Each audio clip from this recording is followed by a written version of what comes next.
اعوذ باللہ من الشیطان الرجیم بسم اللہ الرحمن الرحیم۔ خلاصہ نویں پارے کا آغاز بھی سورۃ الاعراف سے ہوتا ہے۔ آغاز میں حضرت شعیب علیہ السلام کا واقعہ ہے۔ ان کی قوم کے لوگ مال کی محبت میں اندھے ہو کر حرام و حلال کی تمیز بھلا چکے تھے۔ اللہ کے نبی علیہ السلام نے جب انہیں پورا تولنے اور ماپنے کا حکم دیا تو انہوں نے ایک دوسرے کو مخاطب ہو کر کہا کہ اگر تم نے شعیب علیہ السلام کی پیروی کی تو گھاٹے میں پڑ جاؤ گے۔ اللہ تعالیٰ کہتے ہیں کہ حقیقی خسارہ اور گھاٹا تو شعیب علیہ السلام کو جھٹلانے والوں کے لیے تھا۔ اس پارے میں اللہ تعالیٰ نے یہ بھی بتایا کہ اگر بستیوں کے رہنے والے ایمان اور تقوی کو اختیار کریں تو اللہ تعالیٰ ان کے لیے آسمان اور زمین سے برکات کے دروازے کھول دیں گے، لیکن چونکہ وہ اللہ کے احکامات کو جھٹلاتے ہیں اس لیے اللہ تعالیٰ ان پر گرفت کرتے ہیں۔ اس پارے میں اللہ تعالیٰ نے جناب موسیٰ علیہ السلام کی فرعون کے دربار میں آمد کا ذکر کیا اور بتایا کہ جب موسیٰ علیہ السلام فرعون کو توحید کی دعوت دینے آئے اور فرعون نے سرکشی کا مظاہرہ کیا تو موسیٰ علیہ السلام نے اللہ کے حکم سے اللہ کی عطا کردہ نشانیوں کو ظاہر فرمایا۔ آپ علیہ السلام نے اپنے عصا کو زمین پر گرایا تو وہ بہت بڑا اژدہا بن گیا۔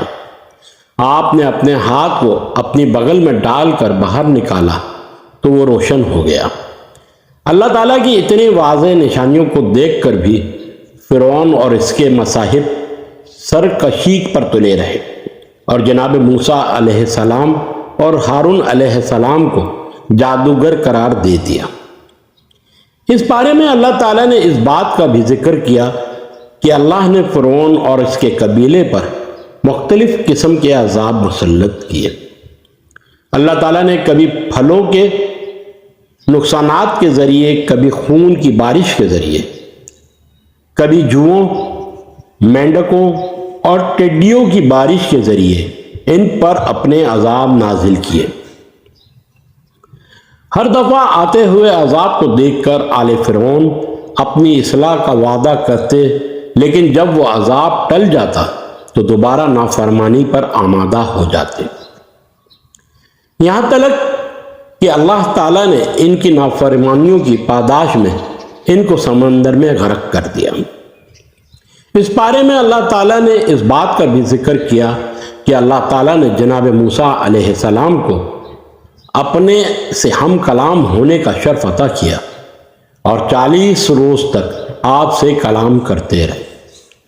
اس کلام کے دوران جناب موسیٰ علیہ السلام نے اللہ تعالیٰ سے پوچھا، اے پروردگار، کیا میں تجھے دیکھ نہیں سکتا؟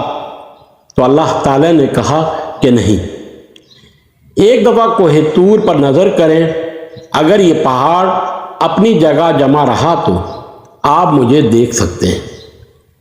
اللہ تعالیٰ نے جب اپنی تجلیات کو کوہ طور پر گرایا تو طور ریزہ ریزہ ہو گیا اور جناب موسیٰ علیہ السلام بے ہوش ہو گئے۔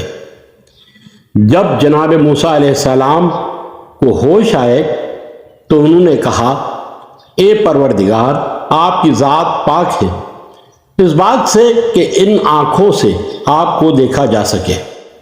موسیٰ علیہ السلام جب کوہ طور پر اللہ تعالیٰ سے ملاقات کے لیے گئے تو آپ اپنی عدم موجودگی میں جناب ہارون علیہ السلام کو اپنی قوم کا نگران کے طور پر مقرر کر کے گئے۔ جناب موسیٰ علیہ السلام کی عدم موجودگی کا فائدہ اٹھاتے ہوئے سامری جادوگر نے سونے اور چاندی کا ایک بچھڑا بنا کر اس میں جبرائیل علیہ السلام کے قدموں سے چھونے والی راکھ کو ڈال کر جادو پھونکا تو اس میں سے حقیقی بچھڑے کی طرح آوازیں آنا شروع ہو گئی۔ جناب موسیٰ علیہ السلام کی قوم کے لوگوں نے اسے پوجنا شروع کر دیا۔ حضرت ہارون علیہ السلام نے اپنی قوم کے لوگوں کو بہت سمجھایا کہ یہ شرک ہے اور اس سے بچنا چاہیے، لیکن ان نادانوں نے جناب ہارون علیہ السلام کی نصیحت کو پس پش ڈال دیا۔ جناب موسیٰ علیہ السلام اللہ تعالیٰ سے ملاقات کے بعد جب تورات کو لیے ہوئے پلٹے تو اپنی قوم کے لوگوں کو شرک کی دلدل میں دھنسے ہوئے پایا۔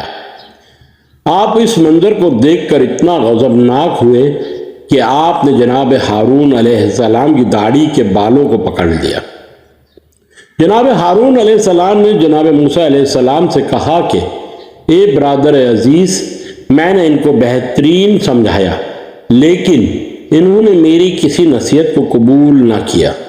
میں نے اس لیے زیادہ اصرار نہیں کیا کہ کہیں آپ یہ نہ کہیں کہ میں نے بنی اسرائیل میں تفرقہ ڈال دیا ہے۔ جناب موسیٰ علیہ السلام کا غصہ ٹھنڈا ہوا تو آپ نے اپنے اور جناب ہارون علیہ السلام کے لیے اللہ کی بارگاہ میں دعا مانگی کہ اے پروردگار، ان کے اور فاسقوں کے درمیان تفریق پیدا فرما دے۔ اس سورہ مبارکہ میں اللہ تعالیٰ نے ہفتے کے دن والی آزمائش کا بھی ذکر کیا ہے کہ سمندر کے کنارے ایک بستی کے رہنے والے یہودیوں کو اللہ تعالیٰ نے ہفتے کو مچھلیوں کے شکار سے منع فرما دیا۔ وہ ہفتے کے دن جال لگا لیتے اور اتوار کو مچھلیاں پکڑ لیتے۔ ان نافرمانوں کو اس بستی کے ایک گروہ نے نیکی کی نصیحت کی، جبکہ ایک گروہ غیر جانبدار تھا۔ غیر جانبدار گروہ نے نصیحت کرنے والے گروہ کو کہا، تم ان لوگوں کو سمجھا کر کیا کر لو گے جو ہلاکت یا اللہ کے عذاب کا نشانہ بننے والے ہیں۔ اس پر نصیحت کرنے والی جماعت نے کہا، اس کار خیر سے ہمارا عذر ثابت ہو جائے گا اور ہو سکتا ہے کہ یہ لوگ بھی راہ راست پر آ جائیں۔ اللہ تعالیٰ نے اپنی نافرمانی کرنے والوں کو عذاب کا نشانہ بنا دیا اور ان کے چہرے اور جسم مسخ کر کے انہیں بندروں کی مانند کر دیا۔ اس بارے میں اللہ تعالیٰ نے رسول اللہ صلی اللہ علیہ وسلم کی دو عظیم خصوصیات کا ذکر کیا ہے۔ اللہ تعالیٰ فرماتے ہیں کہ رسول کریم صلی اللہ علیہ وسلم کا ذکر تورات اور انجیل میں بھی مذکور تھا۔ اللہ تعالیٰ یہ بھی ارشاد فرماتے ہیں کہ رسول اللہ صلی اللہ علیہ وسلم کو اللہ تعالیٰ نے تمام انسانوں کی طرف مبعوث فرمایا ہے اور آپ صلی اللہ علیہ وسلم کی رسالت زمانوں اور علاقوں کی حدود سے بالاتر ہے۔ اس بارے میں اللہ تعالیٰ نے اس بات کا بھی ذکر کیا کہ اللہ تعالیٰ کے خوبصورت نام ہیں اور ہمیں اللہ کو ان ناموں کے ساتھ پکارنا چاہیے، اور اللہ تعالیٰ نے اس بات کا بھی ذکر کیا کہ لوگ رسول اللہ صلی اللہ علیہ وسلم کے پاس آ کر ان سے پوچھتے ہیں کہ قیامت کب آئے گی۔ اللہ نے کہا کہ آپ ان کو فرما دیجئے کہ اللہ کے سوا اس کے وقت کو کوئی نہیں جانتا۔ اس سورت کے آخر میں اللہ تعالیٰ نے ارشاد فرمایا کہ جب قرآن مجید کی تلاوت ہو رہی ہو تو اس کو توجہ سے سننا چاہیے اور خاموشی کو اختیار کرنا چاہیے۔ اللہ تعالیٰ توجہ سے قرآن سننے کی وجہ سے انسانوں پر رحم فرمائے گا۔ سورۃ الاعراف کے بعد سورۃ الانفال ہے۔